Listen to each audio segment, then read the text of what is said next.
an introduction of our speaker, Ophir Golumbeck.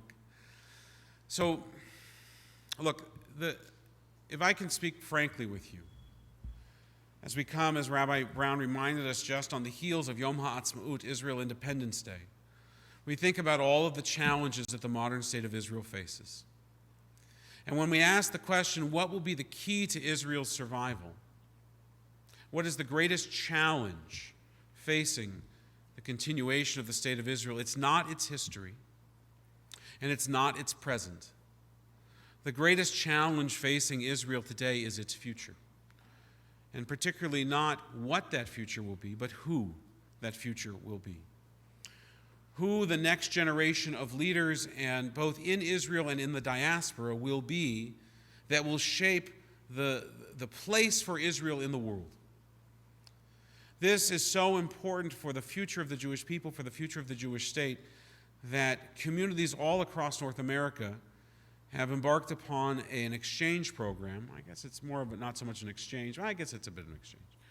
An exchange program with young Israeli gap year students, 18-year-olds that are just between the end of the matriculation of high school and taking a year off before they enter into the army. Inviting them to come as the shorthand is ShinShinim, Shinat Sherut, the Shlichim, ambassadors, if you would, of Israel, to come and work with North American teenagers and youth in our schools, our day schools, our religious schools, our Hebrew schools, our Jewish community centers and after-school programs, to translate what Israel is, what Israel means to them, and what it can mean to us.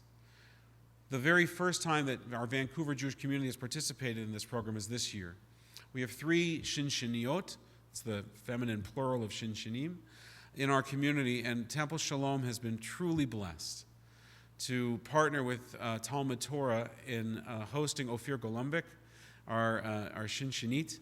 This year, Ophir has been working with our Scouts group, which is our young kids youth group program, and every Sunday in our religious school, teaching them and modeling for them her love for Israel and how we might incorporate Israel into the future of our own Jewish identity. And I can tell you that the impact that she has made has been transformative. And so before Ophir goes off to Camp Miriam for the summer and then back to Israel to serve in Sahel in the IDF, we wanted to invite her to share some of her thoughts and some of her lessons learned from her year experience here. She arrived just around Rosh Hashanah, and it's just about a full year that she's been with us. And so we say on Sunday mornings, because Ophir teaches us a word of the day every Sunday, have no fear, Ophir is here. And if you saw me running back to my office at the beginning of our service, I had a little bit of fear because Ophir wasn't here yet. But we are so glad that you're here tonight. And we are so blessed, Ophir, to have had you in our community this year. I know you're not done yet. You still have a few more weeks in our schools. But you have been such a blessing to us, the connection to our kids, to our families. You're sitting next to Jeffrey Balin, one of the 3 families in our community that has hosted Ophir in their home. They live for 3 or 4 months with each family in our community. And the Balins have just been tremendous, welcoming ambassadors to our community, I know. And so, Ophir, please join us on the Bima and share with us what you've learned about us, and we can share with you what we've appreciated so much about you.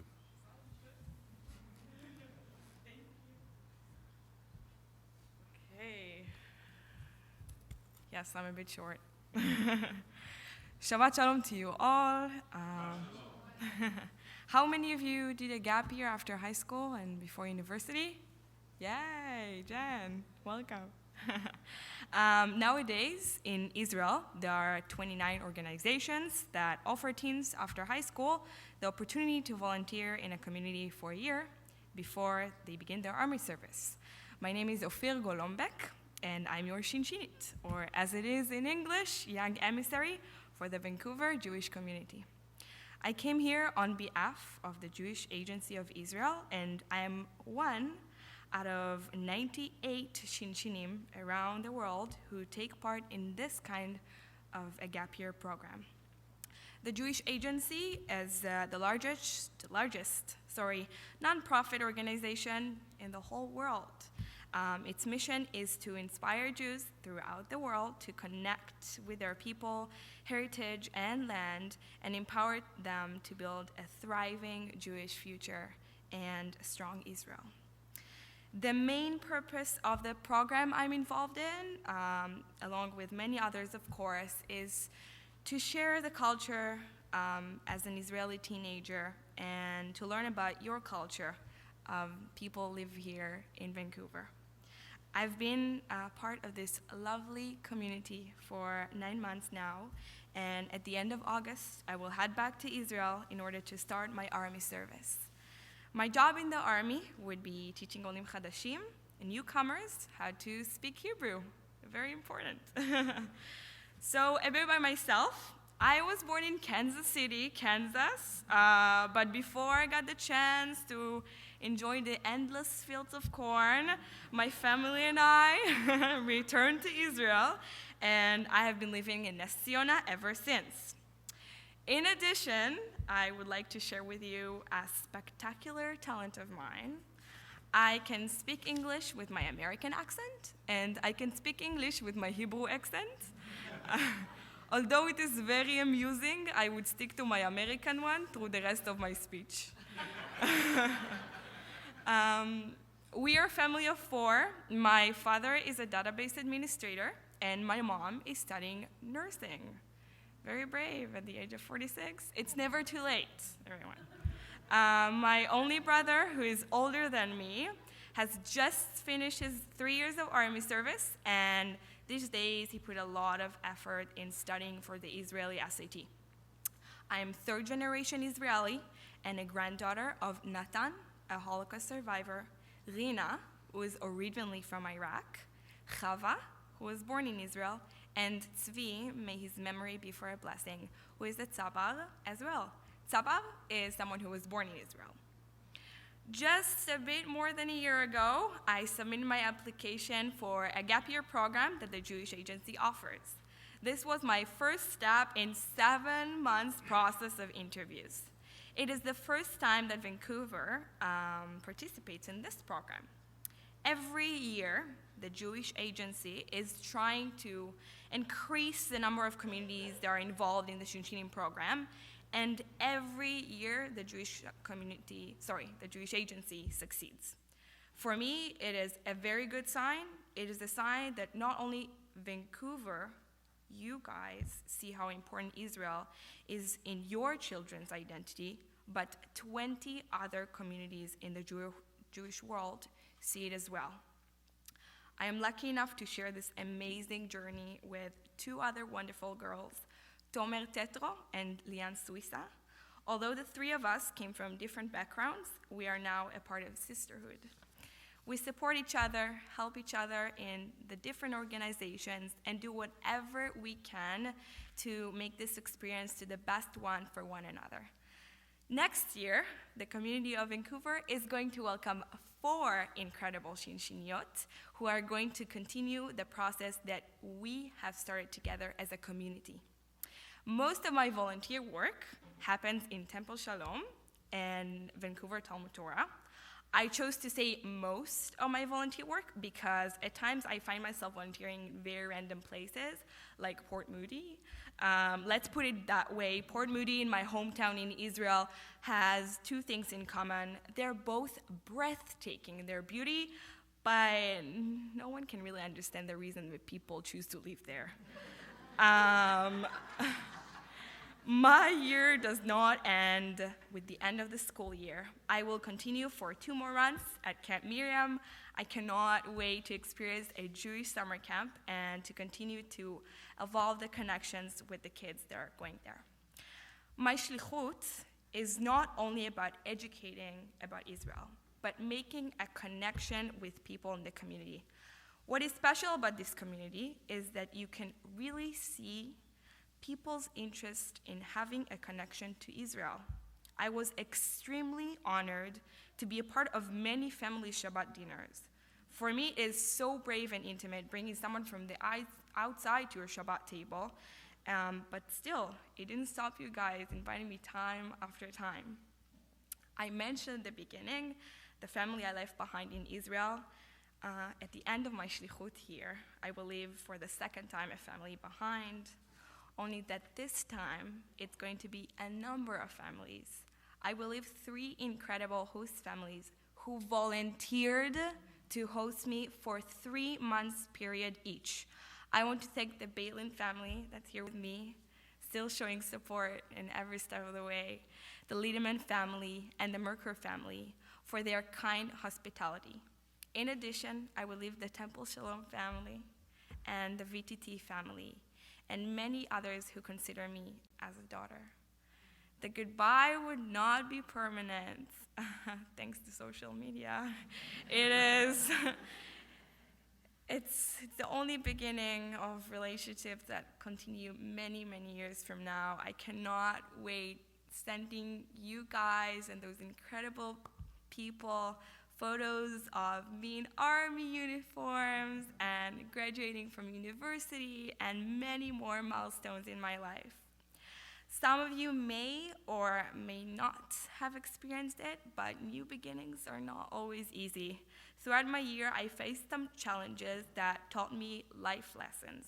Moving to a new place like Canada is very different to an Israeli girl.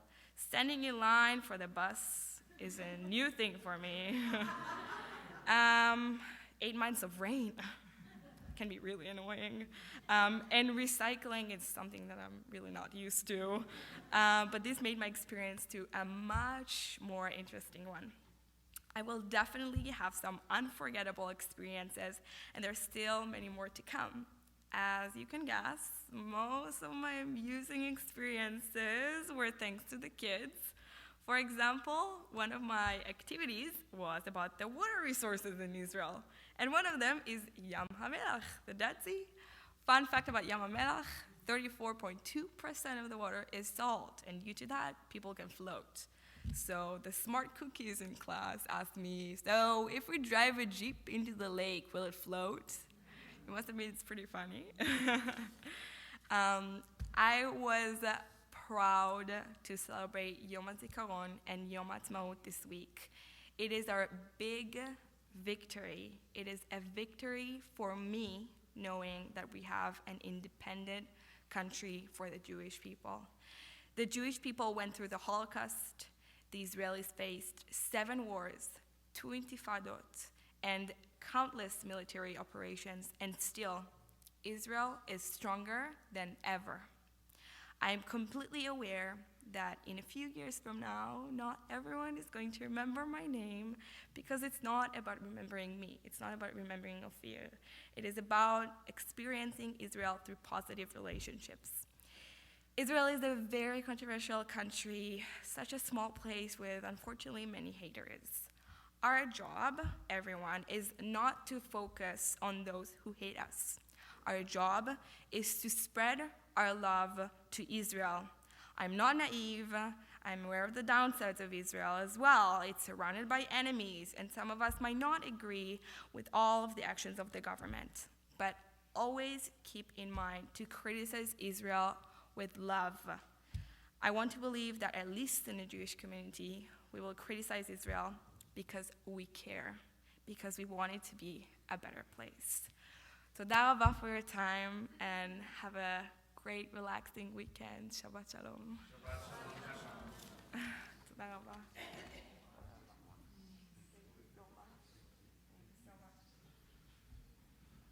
Isn't she terrific?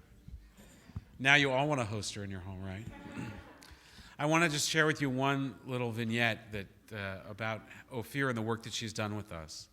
So every Sunday morning, Hartley and his classmates join with me and with Rabbi Brown, our grade 11 and 12 students, for a conversation we've been having all year about what Israel means to us, and a really thorough conversation about the challenges and the opportunities, the experiences that are happening in Israel today. We've talked about the history of Israel, we've talked about the culture of Israel, we've talked about the Israeli-Palestinian conflict and the conflicts that surround Israel, internal and external, existential threats, internal. We've talked about the army, and in all of those conversations, Ophir has been present. And we would always reach a moment in those conversations where, after watching a clip or reading an article, we'd have our conversation, and then we would turn to Ophir to get to get her perspective, to get the emes, to get the truth of the thing, because she lived it. And every single time it was though you could hear a pin drop as Ophir would share her own experience. The reality is she's lived it with our teens, and I cannot tell you how invaluable that is to an educator. Because you can use all the multimedia and all the articles and all the great teaching modalities that we've all learned over time, but to have a young woman like Ophir to translate what we're learning in such a personal way, I know that the impact it's made on our teens, our grade 11 and 12 students, will be lasting, and that they'll pass it on when they go off to university campus and they find themselves in those confrontational moments on the quad. They'll look back to what Ophir shared, and they'll share it there. So Ophir, your legacy here is beyond the name and the cute things about Yam HaMelech and all of those things. It is deep and it is lasting. So thank you. And one last thing just to mention, this program would not be possible without the support of the Jewish Federation. When you make your pledge to Federation, that's what helps us, along with Temple Sholom and your membership dues, to afford to bring Ophir here to our community. So please know that your dues and Jewish Federation, that's why Ophir is here. We continue, page 586, we rise for Aleinu.